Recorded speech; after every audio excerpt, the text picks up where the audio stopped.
नमो भगवते वासुदेवाय। अथाष्टमोऽध्यायः। अर्जुन उवाच किं तत्ब्रह्म किमध्यात्मं किं कर्म पुरुषोत्तम अधिभूतं च किं प्रोक्तम् अधिदैवं किमोच्यते अधियज्ञः कथं कोत्र देहेऽस्मिन् मधुसूदन प्रयाणकाले च कथं ध्येयोऽसि नियतात्मभिः। श्रीभगवानुवाच अक्षरं ब्रह्म परमं स्वभावोऽध्यात्ममुच्यते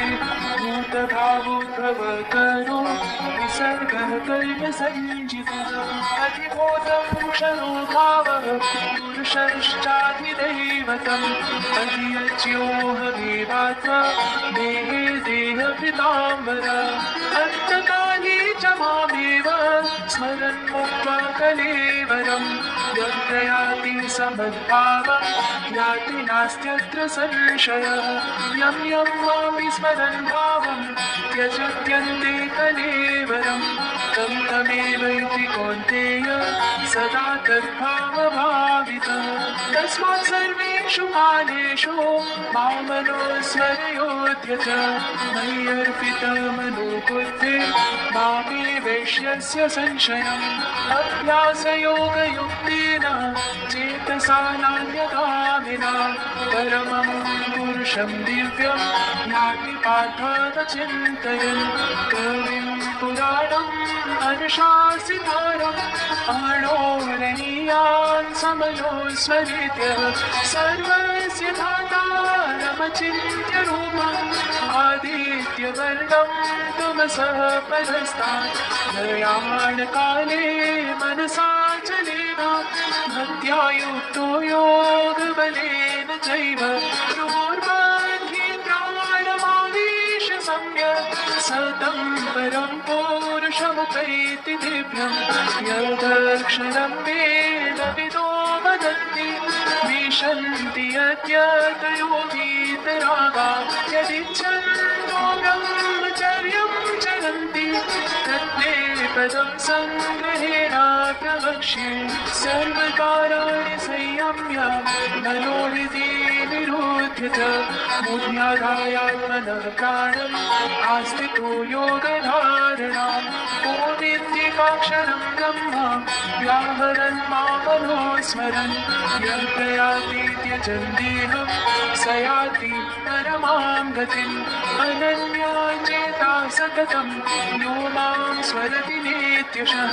तस्याहं सुलभः पार्थ नित्ययुक्तस्य योगिनः मामुपेत्य पुनर्जन्म दुःखालयं शाश्वतं नाप्नुवन्ति महात्मानः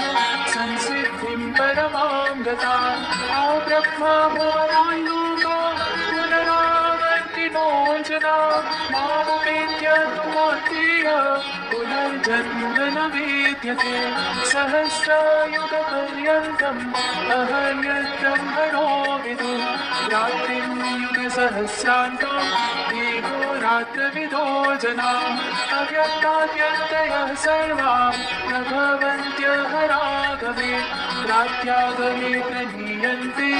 तत्रैवाव्यक्तसंज्ञके भूतग्रामः सहैवायं भूत्वा भूत्वा प्रलीयते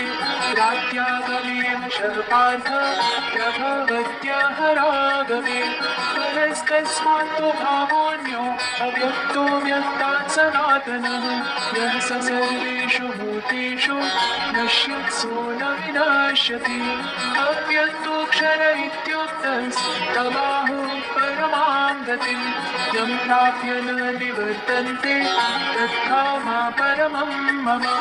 पुरुषः स परः पार्थ भक्त्या लभ्यस्तनन्यया यस्यातस्थानि भूतानि येन सर्वम् इदं ततं यत्र काले त्वदावृत्तिम् आवृत्तिं चैव योगिनः प्रयाता यान्ति तं कालं वक्ष्यामि भरतर्षभ अग्निर्ज्योतिरः शुक्लः षण्मासा उत्तरायणम् तत्र प्रयाता गच्छन्ति ब्रह्म ब्रह्मविदो जनाः धूमो रात्रिस्तथा कृष्णः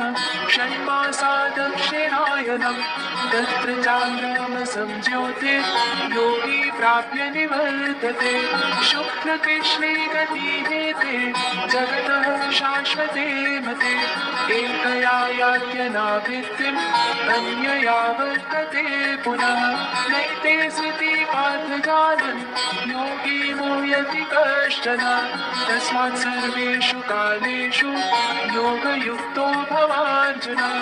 वेदेषु यज्ञेषु तपःसु चैव दानेषु यत् पुण्यफलं प्रदिष्टम् अर्थेति तत्सर्वमिदं विदित्वा योगी परं स्थानमुपैति चाद्यम् ॐ तत्सदिति श्रीमद्भगवद्गीतासु उपनिषत्सु ब्रह्मविद्यायां योगशास्त्रे श्रीकृष्णार्जुनसंवादे अक्षरब्रह्मयोगो नाम 8मोऽध्यायः।